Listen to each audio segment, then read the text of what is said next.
আমাৰ গাঁৱৰে এখন পকৰি দোকান আলু চপ পাব মানে পকৰি পাব ঘুগুনি পায় ন চব খাবলৈ আহিলোঁ মই আজি প্ৰথম মোৰ ঘৰতো ল'ৰা ছোৱালী কেইটামান আছে তেহেঁতকো খুৱাবগৈ লাগিব পূৰা গৰম আজি প্ৰথম খাবলৈ আহিছোঁ সেইকাৰণে হাঁহি আছে হা দিয়ক মোক 4টা দিয়ক আলু চপ আৰু বাকী 30 টকা মানৰ পকৰি দিয়ক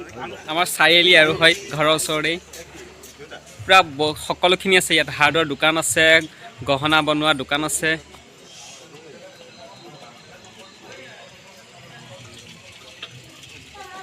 মোৰ গাঁওখন তো গোটেইখিনি আছে ইয়াত ফেচিলিটি হস্পিটেল